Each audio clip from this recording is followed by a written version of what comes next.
साल 1971 इतिहास के पन्नों में दर्ज है। ये वो साल था जब बांग्लादेश उस वक्त अपने से कहीं ज्यादा ताकतवर और अमीर देश पाकिस्तान से अलग हुआ था।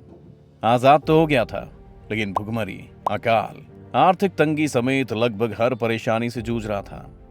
लेकिन आज जब लगभग 50 साल बाद पलटकर बांग्लादेश की तरफ हम देखते हैं, तो ये उसी पाकिस्तान से कई गुना आगे नजर आता है। पाकिस्तान छोड़िए, कपड़ा उद्योग में बांग्लादेश की तरक्की भारत के लिए भी एक सीख है। सिर्फ चीन को अलग कर दिया जाए तो बांग्लादेश टेक्सटाइल के मामले में सबसे आगे है। अमेरिका, जर्मनी, ब्रिटेन, भारत जैसे देश बांग्लादेश के सामने पानी भरते नजर आते हैं। लेकिन ये सब मुमकिन कैसे हुआ? कैसे बांग्लादेश अकेले टेक्सटाइल के सहारे अपनी आर्थिक स्थिति को मजबूत करने में कामयाब हुआ? आज के इस वीडियो में हम आपको यही बताने जा रहे हैं।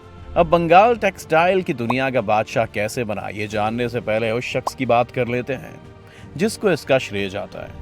गवर्नमेंट सेक्रेटरी रहे नूरुल कादर खान।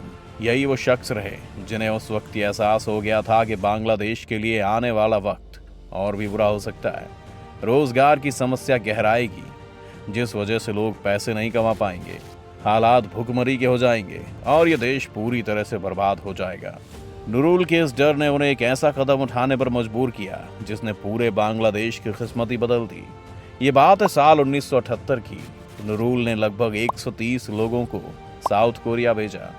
उनसे कहा गया कि वो साउथ कोरिया में जाकर काम सीख कर आएं। उनसे टिप्स लेकर आएं कि रेडीमेड गारमेंट्स कैसे तैयार किए जाते हैं। नूरुल का मकसद था अपने देश में बड़े पैमाने पर इस काम को शुरू करना, ताकि वो एक्सपोर्ट किया जा सके।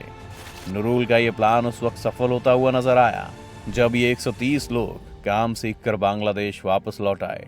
इन सभी ने बाकी लोगों को काम सिखाना शुरू किया। छोटे छोटे लेवल पर काम शुरू हुआ और इसे बाहर भेजा जाने लगा। साल 1982 में नूरुल कादर खान ने देश गारमेंट नाम से एक कंपनी शुरू की जिसने रेडीमेड गारमेंट्स को एक्सपोर्ट करना शुरू किया। आपको जानकर हैरानी होगी कि 1972 में बांग्लादेश की जीडीपी लगभग 6.29 बिलियन अमेरिकी डॉलर थी, जबकि यही जीडीपी साल 2014 में 173.82 बिलियन डॉलर्स की हो गई है। इसमें 31.2 बिलियन डॉलर एक्सपोर्ट से आया, जिसमें 82% रेडीमेड गारमेंट्स थे। आने वाले वक्त में जीडीपी बढ़ने का अनुमान है। आज भारत समेत बाकी देशों में जितने भी बड़े बड़े ब्रांड्स के कपड़े जाते हैं, उनमें से 80% बांग्लादेश से ही एक्सपोर्ट किए जाते हैं। मौजूदा दौर में बांग्लादेश में 5000 से भी ज़्यादा टेक्सटाइल इंडस्ट्रीज हैं जहां पर कपड़े तैयार होते हैं और फिर बाकी देशों में एक्सपोर्ट होते हैं। हैरानी की बात यह है कि 50 साल से आज़ाद घूम रहे इस देश ने पिछले 15 से 20 सालों में सबसे ज़्यादा तरक्की की है। अब सवाल ये है कि आखिर ये सब मुमकिन कैसे हुआ? दरअसल जिस बांग्लादेश में टेक्सटाइल की नींव रखी जा रही थी, उस वक्त वहाँ के लोग काफ़ी गरीब हुआ करते थे। 2 वक्त की रोटी की जुगाड़ करने के लिए उन्होंने इन इंडस्ट्रीज में काम करना शुरू कर दिया। आज हालात ये हैं कि अकेला ढाका टेक्सटाइल इंडस्ट्री का हब बन चुका है। आप ये भी जान लीजिए कि ढाका में 2 तरह की दुनिया बसती हैं।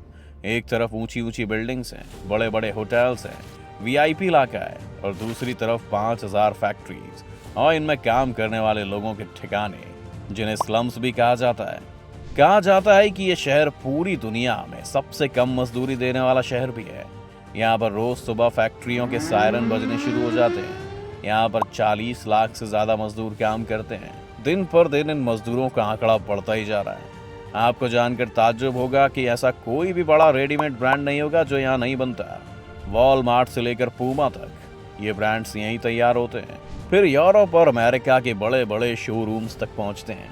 आप भले इन ब्रांडेड कपड़ों को खरीदने के लिए हज़ारों रुपए खर्च करते हो, लेकिन जो मजदूर उन्हें बनाते हैं उन्हें हर घंटे के 10 रुपए तक नसीब नहीं होते।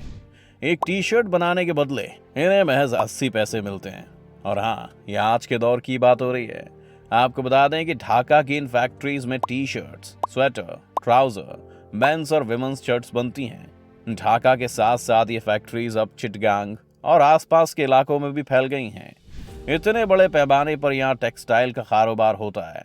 सालों से चला आ रहा इस कारोबार ने बांग्लादेश को बाकी सभी देशों से बहुत आगे खड़ा कर दिया है। खास बात यही है कि यहाँ पर सस्ता श्रम है और सबसे बेहतर फिनिशिंग है और ज़बरदस्त क्वालिटी है। क्या आप जानते हैं कि 1971 में पाकिस्तान बांग्लादेश से 70% अमीर था, जबकि मौजूदा वक्त में बांग्लादेश 45% ज्यादा अमीर है।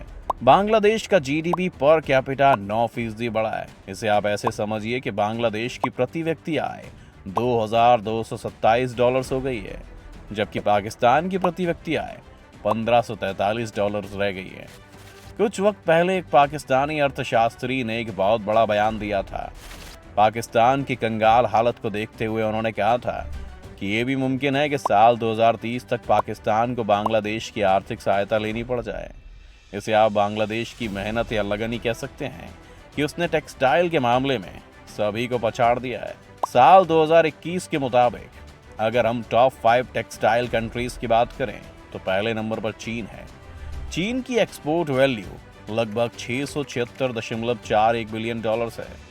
चीन में सिल्क, कॉटन, ऊन, हाथ से बने स्वेटर, मशीन से बने कपड़े, रेडीमेड गारमेंट्स, ये सब कुछ बनता है, और वो भी बहुत कम कॉस्ट पर।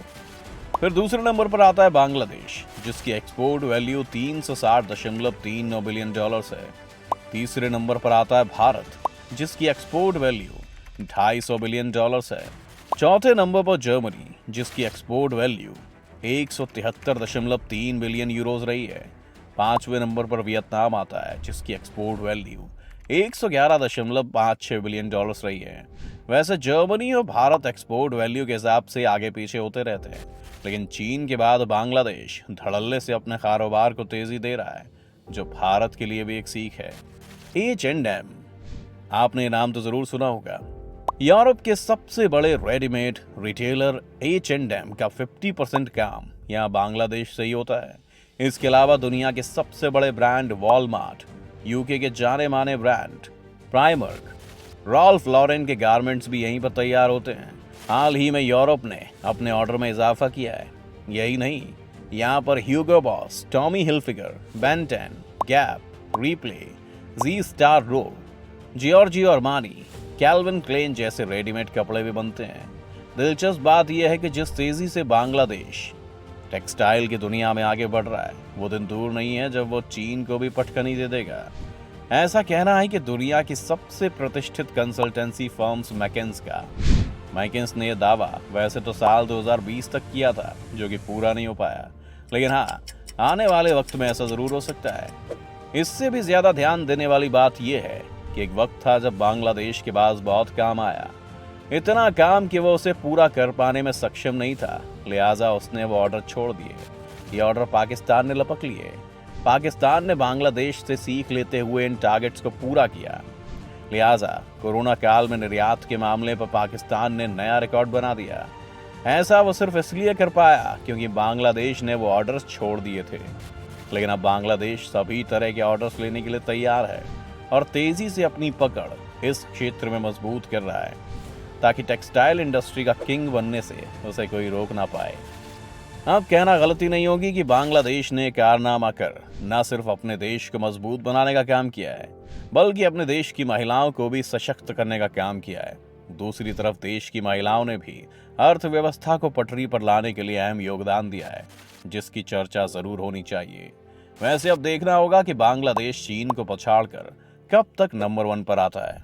अब आपको क्या लगता है, क्या बांग्लादेश इस मामले में चीन को पीछे छोड़ पाएगा? आप हमें कमेंट करके जरूर बताइएगा।